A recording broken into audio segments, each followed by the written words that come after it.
चलिए अब next term study करते हैं। And next term is molar conductivity or you can say molar conductance. Molar conductivity या molar conductance को हम डिनोट करते हैं लैम्डा एम से, या ऐसे भी हम डिनोट करते हैं। This is the representation of molar conductivity और मोलर कंडक्टेंस। अब देखिए क्या होता है, यहाँ पे मोलर वर्ड यूज़ हुआ है। ये मोलर वर्ड किसके लिए यूज़ हुआ है? मोलर का मीनिंग क्या होता है? 1 मोल ऑफ इलेक्ट्रोलाइट मीन्स अब की बार हमने जो इलेक्ट्रोलिटिक सॉल्यूशन लिया है उसकी कंसंट्रेशन कितनी है? उसकी कंसंट्रेशन है 1 मोल। सो मोलर कंडक्टिविटी या मोलर कंडक्टेंस का मीनिंग क्या होगा? It is the conductance. ये किसके कंडक्टेंस है? It is the conductance of all the ions produced by 1 mole of the electrolyte in A given volume of the solution. Means हमारे solution का volume है, कोई भी वॉल्यूम से V वॉल्यूम है आपके पास, और उस V वॉल्यूम के अंदर इलेक्ट्रोलाइट 1 मोल है, और 1 मोल इलेक्ट्रोलाइट ने जो आयंस बनाए हैं उन आयंस की कंडक्टेंस को हम बोलते हैं मोलर कंडक्टिविटी या molar conductance. So molar conductance is the conductance of ions produced from 1 mole of the electrolyte in A given volume of the solution. अब देखिए, हमने थोड़ी देर पहले हमने पढ़ा है कि कंडक्टेंस किसकी conductance? Conductance of 1 centimetre cube solution. 1 centimetre cube solution की कंडक्टेंस को हम क्या कहते हैं? Specific conductivity. ये देखिए, हमने जस्ट थोड़ी देर पहले ही स्टडी किया है कि specific conductivity is the conductance of 1 centimetre cube solution of the electrolyte. So conductance of 1 centimetre cube solution is known as conductivity. But if we have solution whose volume is V centimeter cube, तो मैंने यहाँ पे लिखा कि therefore conductance of V centimeter cube solution क्या होगी? देखिए 1 centimetre cube solution की जो कंडक्टेंस है दैट इज K। अगर हमारा सॉल्यूशन V सेंटीमीटर क्यूब हो जाएगा तो कंडक्टेंस क्या होगी? K इंटू में V। अब देखिए, V सेंटीमीटर क्यूब सॉल्यूशन जो हमने लिया है उसकी कंडक्टेंस को हम क्या बोल रहे हैं? हम उसकी कंडक्टेंस को मोलर कंडक्टिविटी बोल सकते हैं। कब? जब आपका ये जो वॉल्यूम है इस वॉल्यूम के अंदर इलेक्ट्रोलाइट कितना हो? 1 मोल इलेक्ट्रोलाइट हो। Means lambda M means molar conductivity is equal to kappa into में V, and this V is the volume of solution in ml having 1 mole of the electrolyte. Means kappa into V को हम molar conductivity केवल तभी बोल सकते हैं जब यहाँ पे ये जो वॉल्यूम है ये वॉल्यूम ऐसा वॉल्यूम है इलेक्ट्रोलाइट का जिसके अंदर इलेक्ट्रोलाइट का 1 मोल प्रेजेंट है। राइट? अब देखिए, अगर मैं एक सॉल्यूशन यहाँ पे कंसिडर करती हूँ और उस सॉल्यूशन की मोलैरिटी मैंने कंसिडर की है M, ये उसकी मोलैरिटी है। अब देखिए, अगर मैं मोलैरिटी M बोल रही हूँ तो M मोलैरिटी का मीनिंग क्या होगा? M moles of electrolyte dissolve पर लीटर ऑफ सॉल्यूशन। राइट? या मैं बोल सकती हूँ M moles of electrolyte present 1000 ml of the solution. मैं ये भी बोल सकती हूँ।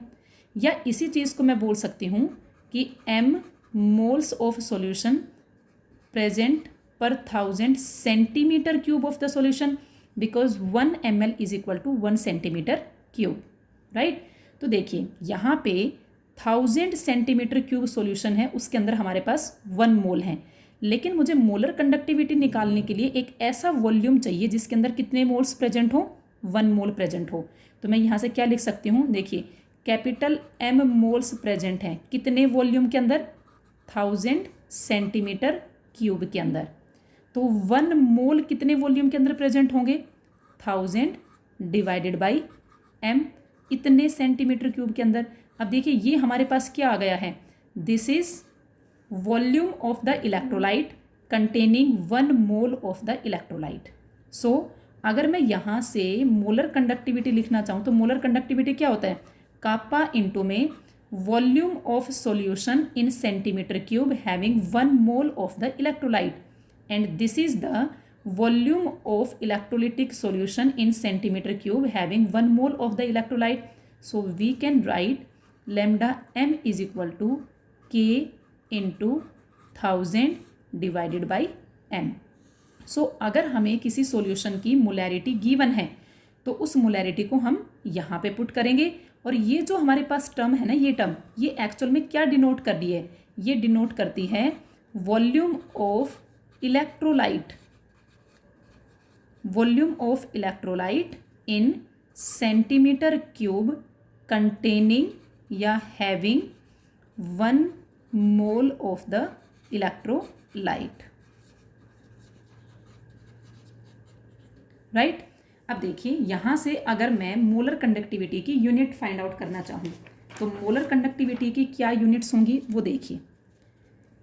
मोलर कंडक्टिविटी हमने फॉर्मूला लिखा है lambda m is equal to kappa into में 1000 ओवर मोलैरिटी. ठीक है. देखिए कापा की यूनिट क्या होती है, अगर मैं CGS टर्म्स की बात करूं तो कापा की यूनिट होती है ओम इनवर्स सेंटीमीटर इनवर्स. राइट. यहाँ पे मोलैरिटी के लिए हम क्या यूज़ कर रहे हैं, यहाँ पे molarity means number of moles. ठीक है, मोल्स पर लीटर होता है एक्चुअल में ये, तो मैंने लिख दिया यहाँ पे मोल्स पर लीटर. और यहाँ पे जो ये 1000 है ना, एक्चुअल में ये 1000 क्या है, ये 1000 है सेंटीमीटर क्यूब पर लीटर.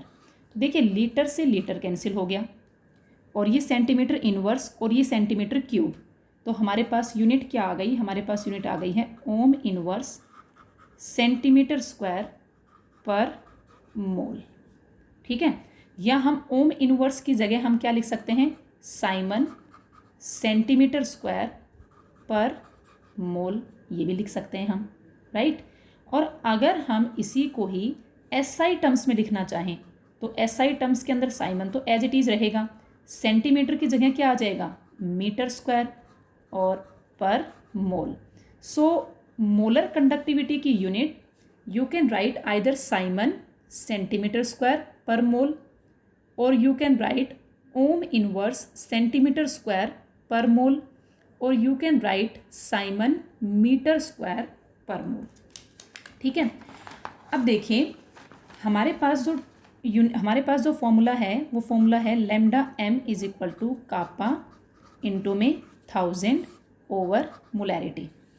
अब देखिए अगर मान लो हम SI टर्म्स की बात करते हैं तो कापा को अगर हम SI टर्म्स में लिखें तो वो क्या होगा, साइमन पर मीटर.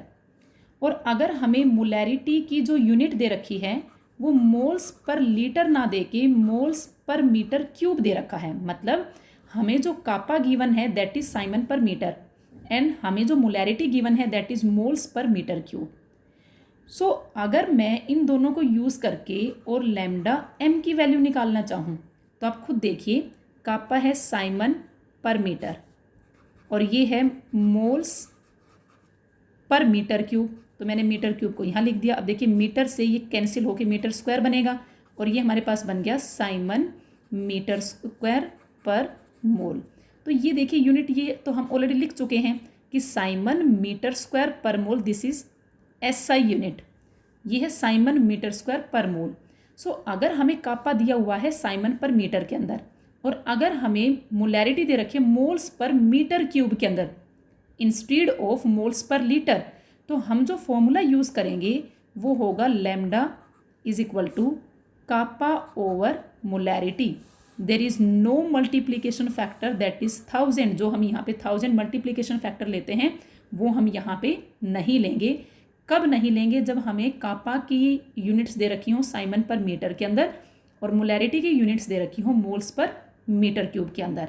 लेकिन अगर हमें कापा की यूनिट दे रखी है साइमन पर मीटर के अंदर और मोलैरिटी की जो यूनिट हमें दे रखी है वो यूनिट क्या दी हुई है, मोल्स पर लीटर गिवन है. देखिए ये जो आपको दिया हुआ है ये तो दे रखी है आपको SI यूनिट के अंदर, लेकिन यहाँ पे मोल्स पर लीटर या आप इसको लिख सकते हैं 1000 सेंटीमीटर क्यूब. तो अगर ये मोल्स पर लीटर दे रखी है तब हम lambda m is equal to kappa divided by 1000 into में m। हम ये वाला फॉर्मूला यूज़ करते हैं। अब हम ये देखते हैं कि ये फॉर्मूला कैसे बन गया अगर हमें ये चीज़ दे रखी है। तो चलिए इसको डिराइव करते हैं हम। देखिए हमें पता है कि मोलैरिटी जो हमें दे रखी है वो मोल्स पर लीटर के अंदर दे रखी है। पर लीटर का मीनिंग हो गया 1000 ml। 1000 ml मतलब सेंटीमीटर क्यूब। मीन्स इतने वॉल्यूम के अंदर इलेक्ट्रोलाइट के कितने मोल्स प्रेजेंट हैं? कैपिटल M मोल्स प्रेजेंट है, राइट। सो मैं यहाँ पे लिख सकती हूँ कि M मोल्स प्रेजेंट हैं किसके अंदर? 1000 सेंटीमीटर क्यूब। अगर मैं इस सेंटीमीटर क्यूब को कन्वर्ट करना चाहती हूँ लीटर के अंदर, तो हम कैसे कन्वर्ट करेंगे? देखिए 1000 सेंटीमीटर क्यूब, या मैं इसको लिख सकती हूँ 1000 सेंटीमीटर इंटू में सेंटीमीटर इंटू में सेंटीमीटर, मतलब सेंटीमीटर क्यूब को मैंने ऐसे लिख दिया। इसी चीज़ को मैं क्या लिख सकती हूँ? 1000 को मैंने 10⁻³ लिख दिया, तो ये क्या बन गया? 1 centimetre into 1 centimetre into 1 centimetre. And 1 centimetre is equal to 10⁻² metre. ये हमें ऑलरेडी पता है, 1 centimetre is equal to 10⁻² metre. Similarly यहाँ पे मैंने 1 सेंटीमीटर की जगह क्या पुट किया? 10⁻² मीटर। और यहाँ पे भी 1 सेंटीमीटर की जगह मैंने पुट किया कर दिया 10⁻² मीटर। मीन्स मैं लिख सकती हूँ 10⁻³ इंटू 10⁻⁻6 मीटर क्यूब। या इसी चीज़ को आप और क्या लिख सकते हैं? 10⁻³ मीटर क्यूब। ठीक है, मतलब 1000 सेंटीमीटर क्यूब, या इसी चीज़ को मैं लिख सकती हूँ 10⁻³ मीटर क्यूब। तो यहाँ पे जब आपने मोलैरिटी फाइंड आउट की तो 1000 centimetre cube means 1000 centimetre cube के अंदर m मोल्स प्रेजेंट हैं। मतलब मैं इसी चीज़ को लिख सकती हूँ 10⁻³ मीटर क्यूब के अंदर m मोल्स प्रेजेंट हैं। सो मुझे तो वो वॉल्यूम चाहिए जिसके अंदर 1 मोल प्रेजेंट होगा। तो ऐसा वॉल्यूम क्या होगा जिसके अंदर 1 मोल प्रेजेंट होगा? उस चीज़ को आप यहाँ पे लिख सकते हैं। देखिए m मोल्स प्रेजेंट हैं 10⁻³ मीटर क्यूब के अंदर। तो 1 मोल कितने के अंदर प्रेजेंट होगा? 10⁻³ डिवाइडेड बाई m, इतने मीटर क्यूब के अंदर। ये हमारा वॉल्यूम है। And as we know lambda m is equal to kappa into में वॉल्यूम। कौन सा वॉल्यूम? जिसके अंदर 1 मोल प्रेजेंट है। तो मैंने यहाँ पे देखिए कापा लिया। कापा किस में दे रखा था? कापा ऑलरेडी किस में दिया था? साइमन पर मीटर के अंदर। सो मैंने यहाँ पे लिख दिया साइमन पर मीटर। और वॉल्यूम हमने यहाँ पे ले लिया 10⁻³ ये मोलैरिटी, और ये किसके अंदर है? मीटर क्यूब के अंदर। ये मीटर क्यूब। तो देखिए, और इस मोलैरिटी की यूनिट क्या होगी? मोल्स। तो यहाँ पे ये मीटर इस मीटर से कैंसिल हो जाएगा और हमारे पास यूनिट क्या आ जाएगी? साइमन मीटर स्क्वायर पर मोल। तो उसके लिए हमें फॉर्मूला क्या यूज़ करना पड़ा? कापा इंटू में 10⁻³ और डिवाइडेड बाई मोलैरिटी।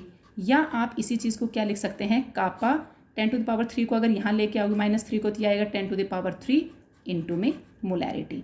ये किसके इक्वल आ गया है? ये लैम्डा m के इक्वल आ गया है।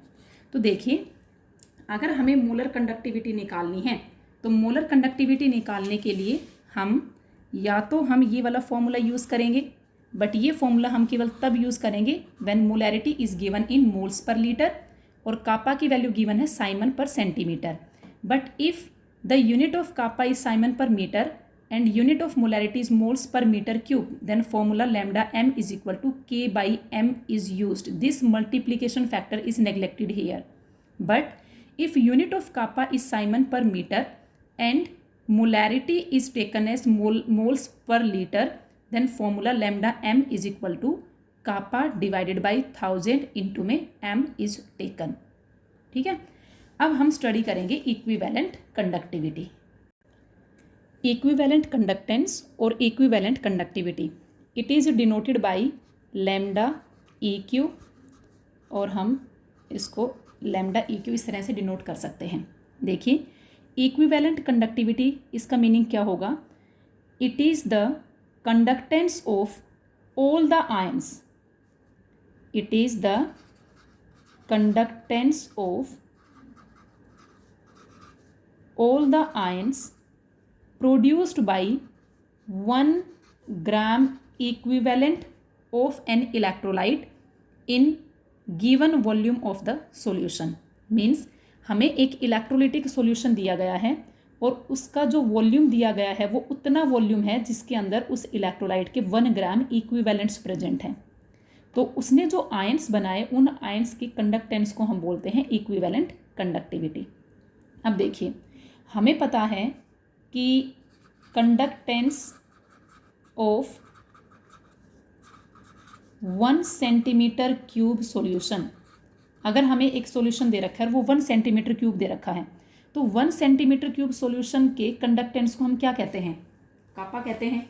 ये ऑलरेडी जहाँ पे हमने कंडक्टिविटी के बारे में स्टडी किया है वहाँ ये ऑलरेडी बताया गया है। क्या बताया गया है? कि conductance of 1 centimetre cube solution is known as conductivity. तो मैंने यही चीज़ लिखा है कि conductance of 1 centimetre cube solution is known as conductivity.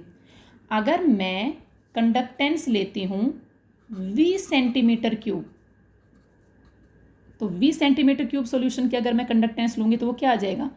K into में V। और इस K इंटू V को मैं लैम्डा इक्विवेलेंट कब बोल सकती हूँ? मैं इसको तब बोल सकती हूँ जब ये वॉल्यूम क्या हो?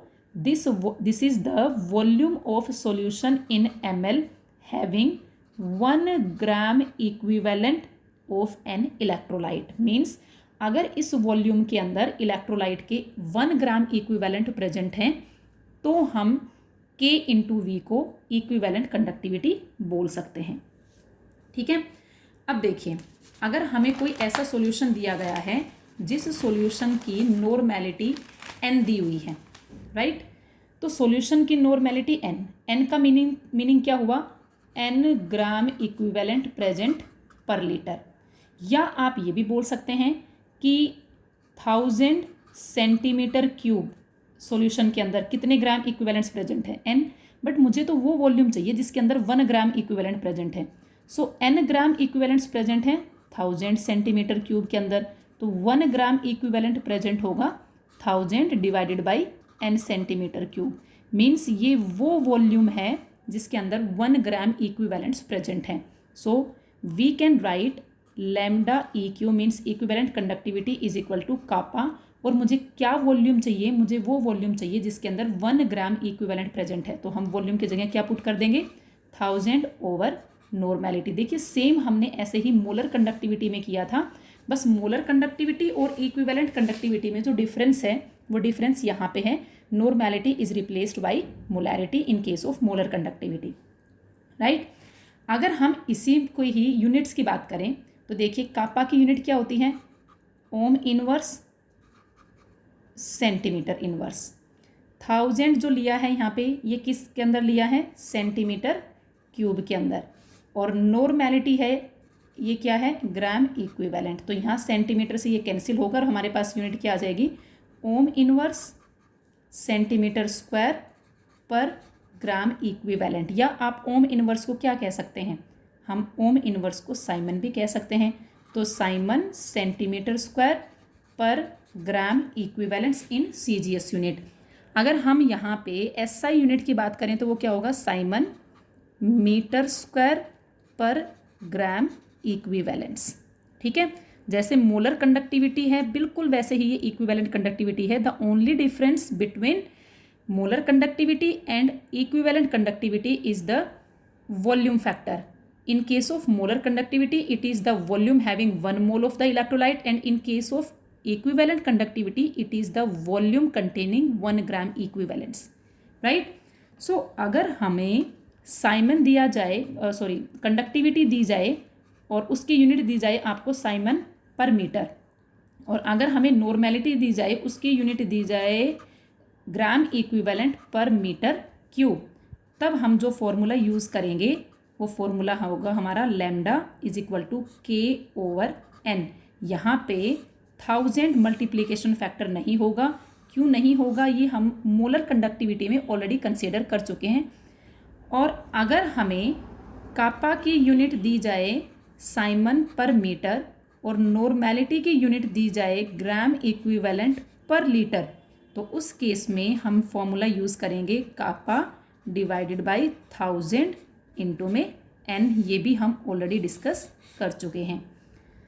तो अब हमारे पास जो टॉपिक आता है वो टॉपिक है relationship between molar conductivity and equivalent conductivity. देखिए, जो मोलर कंडक्टिविटी होता है दैट इज़ लैम्डा m, और जो इक्विवेलेंट कंडक्टिविटी होता है दैट इज़ लैम्डा q।